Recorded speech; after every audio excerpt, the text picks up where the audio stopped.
Bem-vindos ao Diversidade de hoje. E hoje realmente o programa foca nessa questão de diversidade. Estamos aqui com convidados ilustres e que eu fiquei extremamente feliz que aceitaram o meu convite para vir aqui no Diversidades discutir as tantas letrinhas que temos, LGBTQIA+,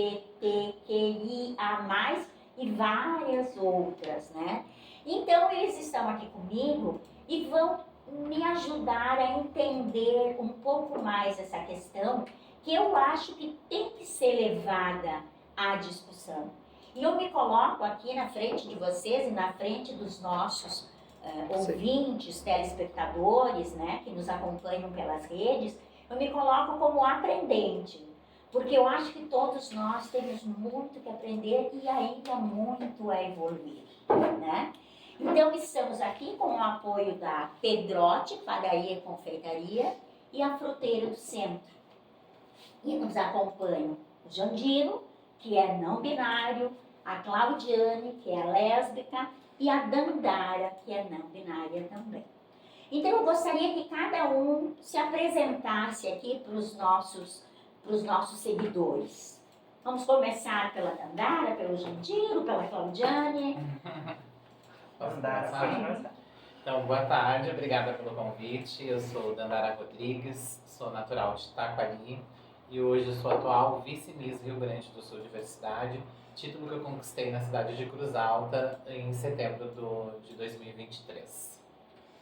Sou a Claudiane, sou carioca, mas já moro há 20 anos aqui no Rio Grande do Sul. Sou da área da saúde, cuido de muitos chuchus, que eu chamo meus pacientes de chuchus, né? Cuidadora, já na área há mais de 15 anos. E moro em Arroio do Meio. E tenho 45 anos. Eu sou Jandiro, eu sou aqui do Vale do Taquari, do município de Estrela. As pessoas me conhecem por Jã, às vezes para tranquilizar essa disputa que tem entre não binários e binários, e as pessoas ficam um pouco intranquilas em relação ao nome, então acabam utilizando as 3 primeiras letras do meu nome. Eu tenho formação em História pela Univates, agora estou no mestrado de Meio Ambiente e Desenvolvimento e trabalho no INSS aqui de Lajeado. E a minha vida tem sido pesquisar sobre essas questões. Sim, eu acompanho muito já a ti, Jandiro, acompanho nas redes sociais, rio bastante. e também sei dessa tua luta e deste teu envolvimento nessa causa. E eu quero assim, vamos começar por essa coisa assim. Por exemplo, vamos começar com a Claudiane, que eu conheço bem a história da Claudiane. A Claudiane é casada, tem 2 filhos. Divorciada.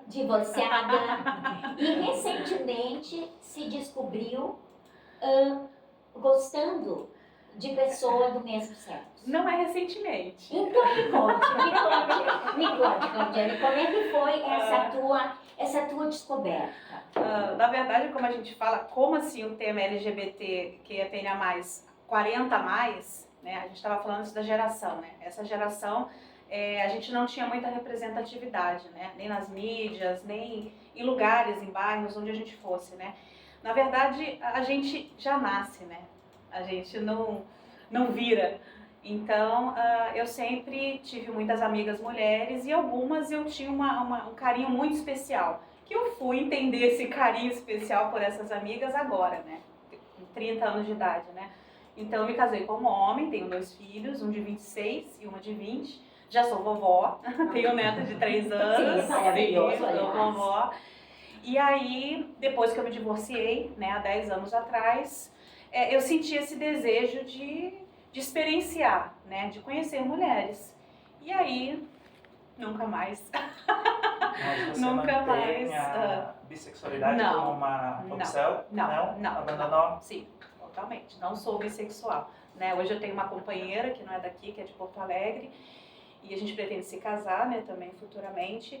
E os meus filhos, eles enxergam, a gente até ontem estava falando em off aqui, sobre essa questão das gerações, né, os mais novos, né, para eles é tudo muito natural, né. Então, quando eu comecei a me relacionar com mulheres, as primeiras pessoas que eu fui conversar sobre foram eles. E na hora, os dois, nossa mãe, que coisa boa, quero que tu seja feliz. A minha filha falou, eu já sabia. Então assim, para eles é muito natural, né? Eu fiz terapia uns 3 anos e pouco nesse processo, porque eu não conseguia falar, sou lésbica. Não saía, ficava aqui. Sim. Eu não conseguia.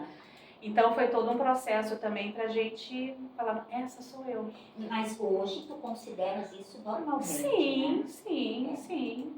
Você sabe que eu tenho uma amiga que produziu um documentário em São Paulo sobre a escritora Cassandra Rios. Não sei se você conhece ela.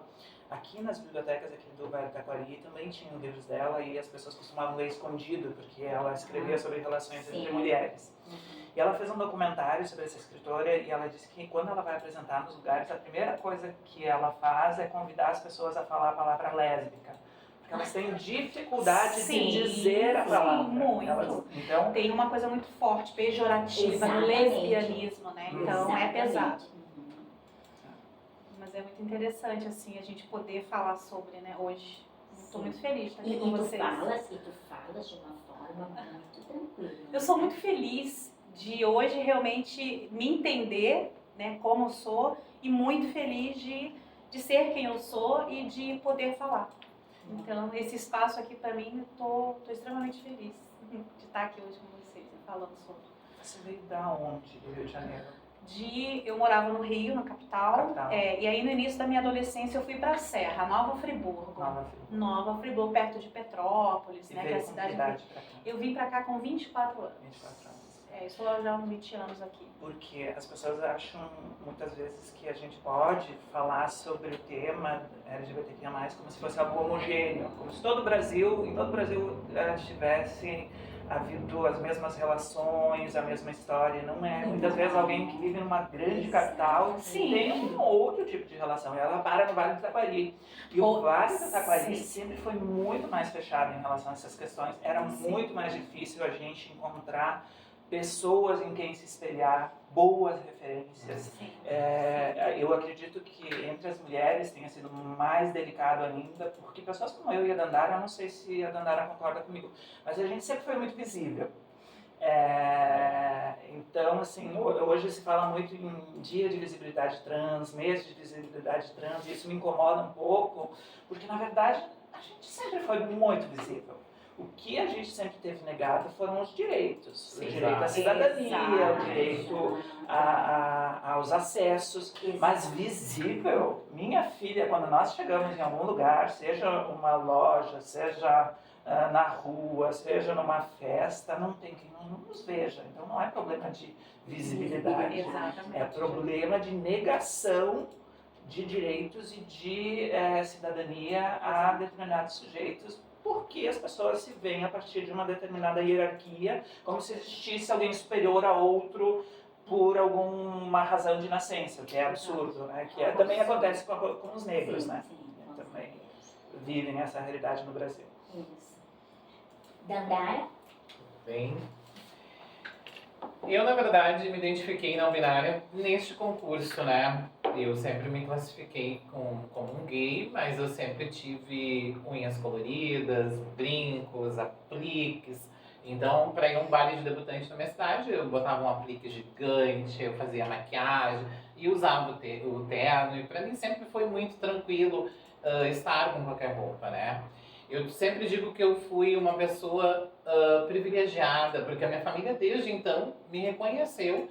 E a gente não chegou a falar sobre este assunto em casa. Isso foi muito natural, né? E quando os mais novos começaram a nascer, foi ficando cada vez mais fácil. Falaste que tu és adotada, né? Isso, uma família de criação que me criou, né? A minha mãe era empregada doméstica da avó dessa família, e a minha mãe seguiu uma outra vida e eu permaneci nessa família, né?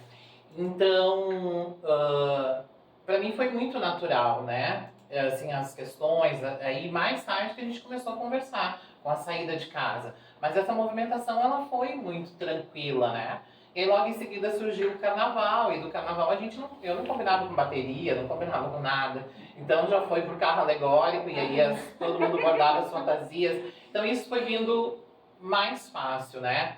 E aí neste concurso, né, eu me identifiquei, porque tipo, numa troca com um dos candidatos, e aí eu praticamente me entendi melhor, né? Porque eu fico muito tranquilo com roupa masculina e também fico muito tranquilo com roupa feminina, né? Eu não tenho essa classificação. Como tu bem falaste, as pessoas também me cobram, né? Tu não vai fazer uma cirurgia, tu não vai colocar um peito, tu não vai colocar nada. Isso não me faz falta. Até nas minhas roupas que eu faço hoje para usar como Miss e tal, eu às vezes até me incomodo com os enchimentos para fazer a movimentação da roupa para ficar mais Miss e mais, né? É algo que eu aceito o meu corpo, né? Eu me sinto muito bem com ele, né? Então é importante que a gente fale isso sobre a aceitação do corpo da gente, que é diferente das pessoas trans que não conseguem se enxergar, né, o corpo, incomodam e precisam fazer as transições e tudo mais, né? Mas lá em Taquari, eu praticamente lidero essa parte da movimentação LGBT, então a gente fica trabalhando bastante, né, em prol para que a gente consiga uma igualdade, né? Eu sempre busco uma igualdade, né? Acrescentando quando tu falou do mês da visibilidade, eu tenho alguma coisa com paradas LGBTs. Eu vou a todas, né? Mas eu acho que às vezes muitos pecam no discurso, né? Porque a gente está falando aquilo que a gente já sabe. Então, subir uma pessoa do palco para repetir para aquela população aquilo tudo que a gente busca, às vezes não é necessário. Então, eu tento levar uma fala diferenciada, que é a gente falar sobre os direitos, sobre a importância desse ano, que é um ano eleitoral, que indiferente se o candidato vai se eleger ou não, a gente precisa apoiar a nossa comunidade. A gente precisa exigir dos lugares um espaço para que a gente consiga se colocar, não somente no campo de trabalho, mas dentro da arte da gente, dentro que a gente possa conversar com escolas, que a gente esteja aí numa movimentação. Hoje eu cobrei lá da Secretaria de Educação que precisa, né, que eu queria que o Dani e a Glória Cristal fossem lá na minha cidade para falar com as professoras sobre diversidade. Porque tá dentro da escola, né? E às vezes a gente precisa dessa movimentação. Então, isso é só um pouquinho de mim. Eu acho que nós deixamos o Jandiro para a próxima parte, né? Vamos deixar de lado. Não, jamais. E aproveitamos então para mandar alguns abraços aos nossos seguidores. Isael Moraes, de Brasília, Keila Almeida do Rio de Janeiro, Christian de Oliveira aqui de Lajeado, Beatriz Galas de Estrela e Ivani Kaufmann de Santa Teresa. Estamos aqui sob o patrocínio do Pedrote, Padaria e Confeitaria e da Fruteira do Centro. Quem sabe já nós damos largada no assunto e depois nós interrompemos e vamos lá. Vamos dar largada. Vamos começar então, damos a largada agora. Eu vou dar a largada, então, puxando algo que a Dandara falou, somos coleguinhas, assim, de início, porque, assim, é tão bom quando a gente tem uma história de uma família que não nos expulsou de casa, de uma família que nos permitiu frequentar a escola, de uma família que nos incentivou a entrar no mercado de trabalho, que é também a minha realidade e que diverge da realidade da grande maioria das pessoas trans que vivem no Brasil, porque a gente tem uma estimativa que 90% delas ainda estejam trabalhando como profissionais do sexo. E aí a gente nunca quer fazer um demérito, nunca quer dizer que essa é uma profissão que não é legítima, porque ela é uma profissão que existe no mundo desde sempre. Mas ela tem que ser uma escolha. Exato. Quando ela não é uma escolha, aí nós temos um problema. Então, eu ter tido uma família que nunca me condenou pela minha orientação sexual, pela minha identidade de gênero, e que afirmava que o importante era o caráter, me deu uma estrutura para lidar com todo esse mundo que é muito complicado e difícil de enfrentar. Não é fácil. Então, continuamos, deixamos aqui nessa dificuldade de enfrentar e voltamos em seguida.